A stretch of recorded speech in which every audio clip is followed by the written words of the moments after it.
Okay, so about a year ago, I got a phone call from a property owner that I have, and he told me, he's like, hey, Wesley, we got a guy that wants to plant soybeans on our property. I was like, oh, okay.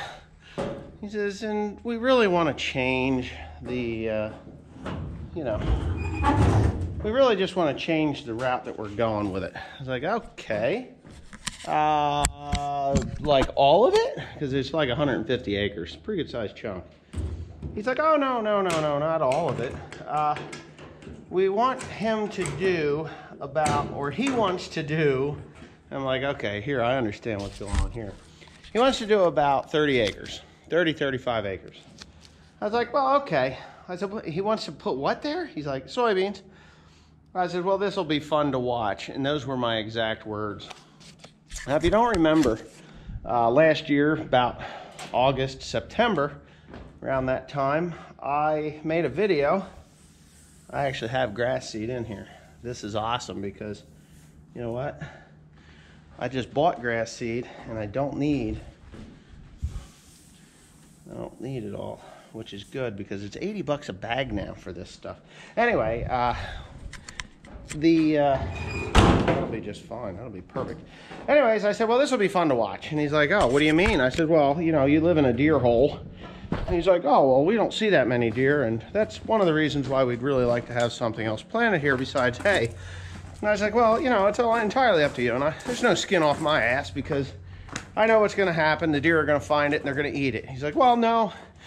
This guy, he told us that the first year deer won't bother soybeans. They don't know what they are, so they won't eat them. I'm like, yes, they do. I know all about it, but it's okay, fine. Just let him do what he wants to do. So he sent me a map of what the guy wanted to do, and I was like, oh, okay, that's fine. Good for him. He'll be fine. And he did. He did just that. And you saw the results. The beans the beans actually got up over a foot tall, and then they progressively got shorter and shorter. And then the video that I had made was what was left. So anyways, about 2 weeks ago now, that same property owner called me up and he's like, hey, how you doing? I'm like, doing good. How you doing? He's like, doing okay. I just want to let you know that we're going to give you that ground back. I'm like, you're going to give it back to me? He's like, yeah. He said, the guy lost everything. He didn't have he got no money back out of it. He claims he lost somewhere about 2,500 bucks. I was like, well, 30 acres, soybeans were over $12, $13 last year. So 30 acres, and you would average somewhere around 40 bushels to the acre on a good year here. So 40 times 10 is 4,000, right? 40 times 10 acres, now 400, 4, 8, 8 and 8, yeah, 4, 8, 1,200 bushels, 12. So you're looking at 1,200 bushels, you're looking at $13,000 that he lost. And he figured he lost $2,500. Well, technically, you lost your income.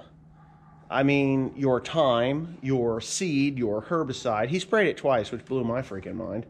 Herbicide, seed, all this stuff, you lost it. You lost about $13,000, $14,000. That's what you lost. So 4, 8, 1,200 bushels, if he would have averaged them, but the reality is he lost it all. Therefore, he lost it all. But anyways, I got the ground back, so I have to put hay in there, and I was going to put oats in. There's a car up there looking at my cattle. I don't like that. But anyways, I was going to put oats in with it to cover it, like a cover crop to shade it so that the grass, because planting grass in the spring in this area is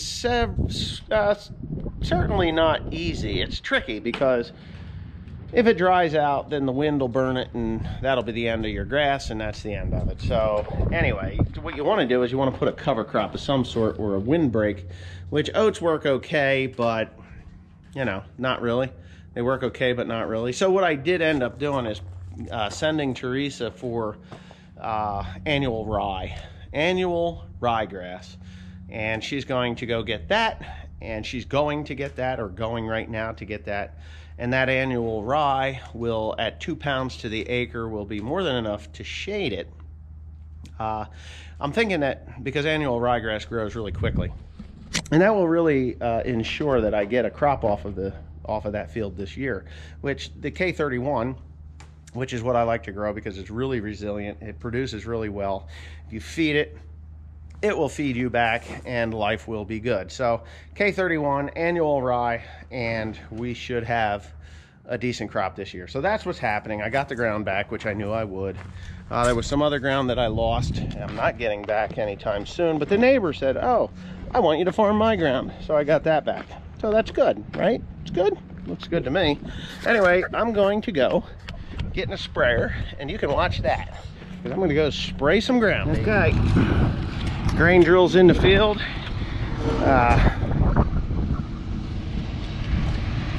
Yeah, he's got those hoses. You ought to flip those hoses.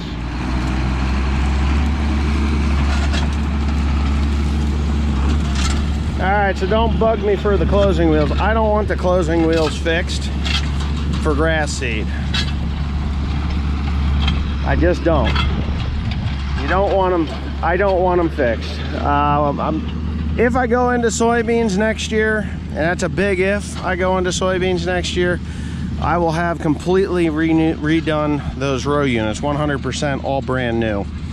That's just a fact. I'm not gonna dump a bunch of money into those things for soybeans, especially not here. This was soybeans, and as you can tell, there's no trash from the combine, because even though he went with a combine, I was told he went with a combine, I didn't see it.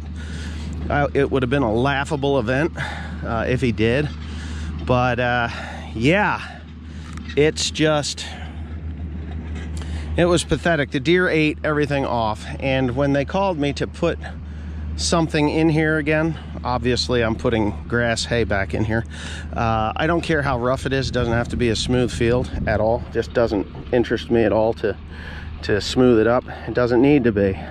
My equipment is big and gnarly, and it does its thing. Shit like that does concern me, because they came in here with a moldboard plow like antique morons do. I mean, moldboard plows, they should be outlawed. Honestly, they really should. They create erosion. They create, I mean, this is a furrow. They cause stuff like that. And anybody that I've ever lost ground to, I always tell them, I'm like, if they come out with a moldboard plow, tell them to leave your property. They're doing more damage than good. And you know, there's some people that don't agree with that, and that's okay. But as a modern farmer, conservation tillage is the best. I mean, if I had a what do you call it, yeah, those high-speed discs, what do they call those things, vertical tillage machines as they call them, I'd be perfectly happy running vertical tillage. It would be great. It really would. It would be perfect. But especially for this, because I can just zip it off, it will level it out really quick, and life will be good. So what Timothy's putting here is obviously the dry blend that we're putting down, which is nitrogen, potassium, and sulfur. 255 pounds to the acre is what he is doing. And I have to figure out what his issue is. Sometimes they're plugged up and they just stay plugged up, and we don't worry about it, because that grass seed, it doesn't need to be really in the ground but 1/4 to 1/2 of an inch, and that's what we've got. We're supposed to have rain tonight. I'd rather see the seed trench open like this, and then when we get a little bit of rain or whatnot, that'll close it all up. Yes, I'm putting it in quite heavy, very heavy actually. It is going in at about 22 pounds to the acre, 22 to 24 pounds to the acre with the grain drill. And that's probably, normally you would put 14 to 16 pounds of this to the acre, but because it's late in the season for planting this, I'd say late in the season, I'd rather do a fall planting rather than a spring planting. It is K31 and annual rye. I think I've said that already. yeah, no, it's good. This is what moldboard plows do. They leave these trenches and stuff. They allow it to do this, wash out. And to me, it's just not it's so old. I say it's so old. I mean, they've been doing it for thousands of years, and I don't even think you can buy parts for moldboard plows anymore. As a matter of fact, I don't think you can buy a moldboard plow brand new anymore. I know John Deere doesn't offer them. At least I'm pretty sure they don't. There might be some variations like the rollover plows, they might use those. But you know, if you were going to go buy a 10 or 12 bottom plow or whatnot, yeah, I don't think you'd be able to get it. So anyway, yeah, the fertilizer spread pattern looks really pretty consistent. I would say we're about halfway right here. Looks good. That drill is going to put it right in the ground. It'll just stir it up enough that it'll go right in the ground. And that rain that we're supposed to get a little later today or tonight, there's supposed to be thunderstorms, but the likelihood of them being anything terrible and treacherous is little, very little. But yeah, so that guy, he put these soybeans in here, never made anything off of them, and I can pretty much tell you, I don't think he came in with a combine. Look at this. If he did, he just knocked him over. But that was it. That was the height of the plant, that whole thing. 10 inches maybe. The deer ate him off. The deer just ate him off. What is he doing? Get that thing in the ground, kid.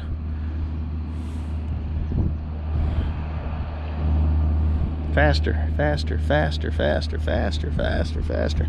I don't think he wants to be here all day. Anyway, let me get after him. Yep. I'm gonna make it go faster. There you go. One more. You don't have to go super fast to do it, but we do have to get done, and that's a good speed. One more. One more. There you go. See, I don't much care about closing the seed trench. I don't want the seed trench closed, to be quite honest with you.